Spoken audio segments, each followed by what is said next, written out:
very serious. I don't know. Maybe strange. I still haven't done it once through without making jokes. I haven't said that. Alright, you good to go? You ready? Alright. Who do we need to, like, who's the judge here? So we know what to look at. You. Just go. Just roll with it. In between the camera. Alright. Hi, I'm Charlie Jasper. I'm Brad Kuzio. And I'm Max Knudsen. Alright. So when you come to St. Louis and you think of beer, you think Anheuser-Busch. You think of root beer, you think of Fitz's. And when you think of ice cream, you think Ted Drew's. The goal of our campaign is when you think of frozen yogurt, you think of Froyo, frozen yogurt. We are a small advertising agency that will be conducting a local ad campaign through St. Louis with Froyo. We will be doing this campaign through the summer months of 2011, June, July, and August. Froyo was originally introduced to St. Louis in the Midwest by a man named Jason Jan, who hails from UCLA in California. Ever since its arrival to St. Louis in the Midwest, it has been expanding through suburbs and multiple cities across the region. And through these such suburbs include Kirkwood, Webster, Manchester, Ladue, places like that within St. Louis. As you can see from our first handout, that is explaining the current locations and the expansion of Froyo. Pinpoints A, B, and C are current locations of Froyo, starting with A in the Loop, which is a popular urban heavy pedestrian foot traffic area, and expanding into C, which is in more of a suburban upper-class area in Chesterfield. The non-marked pinpoints are upcoming locations that will be expanding to this summer.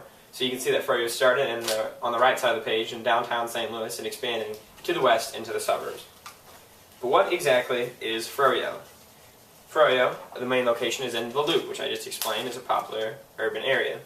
When you walk into Froyo, you see green tiles which catch your eye, and on the wall you see 5 different machines that have 10 different flavors of frozen yogurt. There's always a chocolate, a vanilla, a sorbet, and they flip throughout different flavors to test to see what different customers like. The Froyo also has a very open feel with modern decorations and furniture, a very open feel with exposed ventilation and light fixtures hanging from the ceiling, giving a very modern look. There's a pink and green theme throughout the entire store and throughout every store. As you can see here, it's the toppings area and the checkout area. But how exactly does a customer get their Froyo? First, they walk over to the wall and they get a cup and they fill it with their choice of frozen yogurt. They put as little or as much as they want of each flavor, and then move on to the toppings area, where they can put as little or as much as they want of strawberries, bananas, Oreos, whatever else they want, caramel coating, any of the choices there. And then they can move on to the weighing and checkout area, where they pay 40 cents an ounce to get their delicious frozen yogurt concoction. We have 3 objectives for our advertising campaign. Our first one, and to us our most important one, is to increase the brand name of Froyo in St. Louis, Missouri. To us, this would make it so Froyo would be the brand standard of frozen yogurt in St. Louis. A lot of other self-serve frozen yogurt stores are opening up in St. Louis, Missouri, and we want them to be compared to Froyo. We want Froyo to be something that they are compared to as the best and the original in St. Louis. Our second campaign objective is increased revenue for Froyo. This revenue will come from the increased brand awareness stated by Brad as our first objective, as we'll bring in a whole new percentage of the market for the frozen yogurt industry that Froyo does not have yet, increasing revenue and income for the company. Our third and final campaign objective is to increase customer perception of Froyo as the healthy dessert alternative. We want all of our customers to know that when they come in and visit us, that they are making a healthy choice as opposed to making an unhealthy, fattening choice for dessert. Like Charlie had said before, the Froyo locations are moving from the east to around downtown St. Louis and more in the urban area, to the west, which is the more suburban, upper middle class area. Because it's moving to this new suburban area, it really opens up a new target market that we hadn't seen before in the Froyo. For us, it would be women that are ages 24 to 37. These women live in these upper suburban middle class areas, such as, in St. Louis's case, would be places such as Ladue, Creve Coeur, Chesterfield, and Kirkwood. These women are health conscious, and they have a family, or they do not have a family. Either one, it doesn't matter, but if they have kids, they would usually be younger, and they would really want them to have a healthier alternative to a dessert. For these women, we're really pushing towards the health-conscious thing. Our secondary target market are young adults, both male and female, maybe in college or in high school, who just want to, on the weekends or after school, go with their friends, go to Froyo, and enjoy a nice, delicious, healthy treat. which brings us to our advertisements for our campaign. We have 3 main advertisements for our campaign. A St. Louis Magazine print ad. St. Louis Magazine is based towards our primary target market. Women of suburban families are the main readers, and 76% of readers in St. Louis Magazine have admitted that they respond to ads they see in St. Louis Magazine, getting these suburban mothers to go out and maybe try froyo as opposed to a different frozen yogurt or dessert choice. The second magazine is a print ad in Sauce Magazine, which is a culinary magazine in St. Louis. It focuses on the delicacies and different treats of the area, and by putting froyo in this magazine, it really expands the customer's perception of it as a very delicious treat and the brand standard of frozen yogurt in St. Louis. And our third and final advertisement technique is the mobile vendor, which we'll touch on later in our presentation. This first ad that you're looking at right now is our St. Louis Magazine ad. This one is towards our primary target market because of the health-conscious aspect. We use the frozen yogurt container and the measuring tape to really portray that theme of weight loss. We are using a pink and green theme that we're going to tie together all of our advertisements with, just as a common theme, along with the follow us on Twitter and follow us on Facebook icons, because froyo doesn't use a lot of traditional advertisements. Since we're using a couple, we would also like them to direct them towards the non-traditional advertisements as well. For this specific ad, we boast the slogan, a healthy alternative to the traditional ice cream, which is really what we're pushing for this primary target market. And it also has the health advantages that froyo claims on its website. For the second ad, this is the Sauce Magazine. It's a really general ad in our regards. It would fit under the primary target market, the secondary target market, and really anyone that acts on this ad. It has the pink and green theme, and the Swirl It Your Way logo, or the slogan, really shows the customization aspect of froyo that we're really trying to show is something new with the dessert industry. It has the follow us on Twitter and follow us on Facebook icons as well to tie in that theme. And it also has a coupon, which is different than the last ad, which is $4 off any purchase of equal or greater price. We're really using this to track our return on investment, just making sure that the money we're putting out on print advertisement is being seen, and if people are bringing in these coupons, then we know that we're spending the money for a reason. This is our most unique part of our advertisement campaign. This is the Froyo on the Go mobile vendor. We adopted the idea from the West Coast in Los Angeles and the East Coast in New York, where food vendors have taken their products out on the streets and used modified vans to really just, more than anything, just get their name out there. For our specific van, we've used a Mercedes-Benz Sprinter, and it's modified with the green and pink theme, and it has 2 soft-serve yogurt dispensers, each with 2 flavors. We're always going to have a original tart, a vanilla, a chocolate, and a sorbet, because these are the 3 most popular in-store flavors.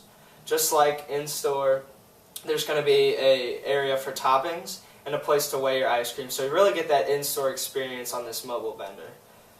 We have partnered with the Mercedes-Benz dealership of St. Charles in St. Louis as a way to get a free Mercedes-Benz Sprinter. We did this because we had a very limited budget, and we thought that by putting their name on the back of our van, they're going to get a lot of publicity, and they agreed that it would just be a really good collaboration for the 2 of us. As you can see on the first handout, on the second, the bottom half there, the colored spheres are the different areas that the mobile vendor will be traveling to in a day.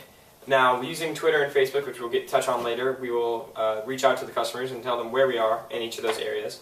And also, you can see, as a customer or anybody seeing the mobile vendor driving throughout those areas, will look at this wonderful pink and green truck with all these colors and different crazy logos that you've never seen before, and they'll wonder what it is. It really creates publicity for froyo.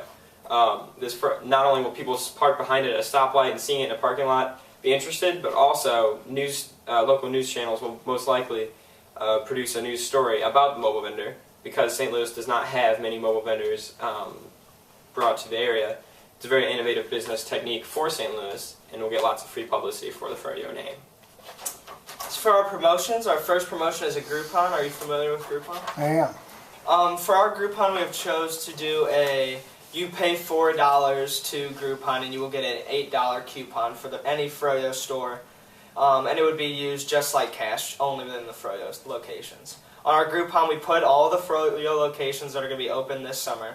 just as a way for people from all over the St. Louis area to act within their closest Groupon, or their closest location with this Groupon. We just added a picture of the Del Mar location just to get a feel of what the outside of Froyo looks like. And just like our Sauce Magazine ad, we're just trying to see if people are bringing in these coupons, is it worth putting money out there in the first place? We're really just seeing if we can track our investments. For our second promotion, we're doing a Susan G. Komen Pink Week.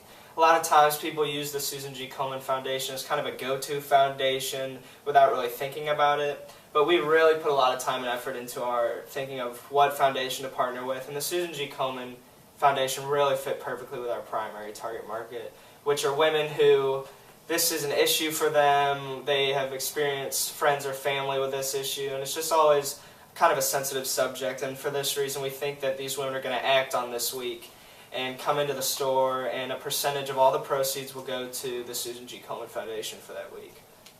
What you're looking at right now is a graphic that we would use for the Facebook profile picture, or a tweet that we would put out just to promote the Pink Week during that week. We really want to stress the importance of social networking throughout our campaign. We will be using Facebook as a source where we can conduct surveys and polls, kind of get an idea of what the customers want to see in our stores as regards to flavor or toppings, which flavors are the most popular, maybe possibly new flavors that can be introduced, things like that. And as my associate Brad here said, we will be using the Pink Week picture as our profile picture. And a sample status you might see might read, "Coming to Froyo this week to help support the Susan G. Komen for the Cure Foundation. A portion of all the revenue this week goes directly to the foundation to help fight breast cancer." So we're just trying to appeal to all of our customers with this. For Twitter, we will be tweeting out the locations of our mobile vendors within the suburban areas of St. Louis. We will let the customers know where and when the mobile vendor will be, trying to reach a maximum amount of people. And we will also be receiving tweets about where people want to see the mobile vendor. We just want to incorporate the customers within our plans. And a sample tweet you might see on our page might say, "Hey everyone, we are currently at Kirkwood High School and will stay till 4 o'clock. Come meet us at 801 West Essex in Kirkwood to get your Froyo on the go." And our last step of promotion is a loyalty program with Washington University and St. Louis University students. Froyo already implements a loyalty program with SLU sororities, but our campaign will expand it to all the student population of both universities. Both colleges are located within walking distance of Froyo locations, and their students are those who are most likely to do anything to get a free snack, do anything to have some free dessert. And so the loyalty program will be implemented by the students giving out their phone number and using that phone number as an account. Every time they make a purchase, they will get a point, and after 10 points, they receive either a coupon or a free Froyo treat. This brings us to our budget, which is $2,500 for 1 year campaign. Our campaign was only 3 months, and we were still well underneath the $2,500 budget. We have money set aside each month for a St. Louis print ad, which is a 1/6 size ad in June, July, and in August, and 1/6 size ad in Sauce Magazine in June, July, and August.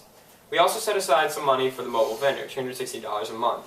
Now, we said the mobile vendor is sponsored by the Mercedes-Benz dealership of St. Charles, but we decided to set aside some money for gas prices as well as any sort of maintenance needed for the vehicle.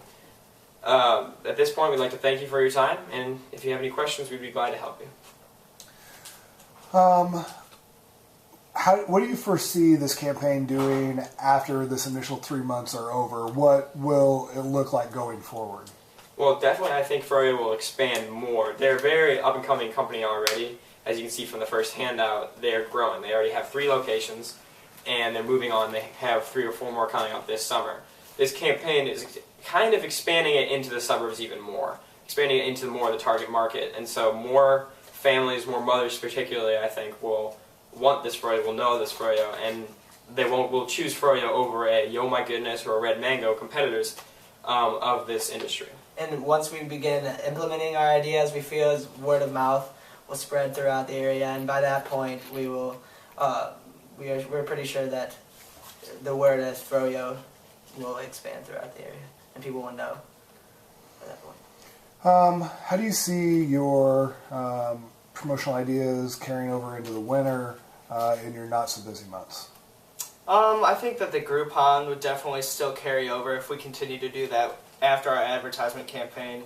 I think in the less busy months, another incentive would be just another reason to come in. Even though it's cold, maybe frozen yogurt wouldn't sound too appealing if you were getting money off, and it definitely would be. And as for the Seasons You Come in Pink Week, I don't know if we would do that outside of the summer months, just because maybe it's not the best time to get as much money we could for the foundation, but I think if we did it again, we would be able to get some more money for both us and the foundation. Anything? I like Coach? Good? Okay, I got some stuff for you. I do too.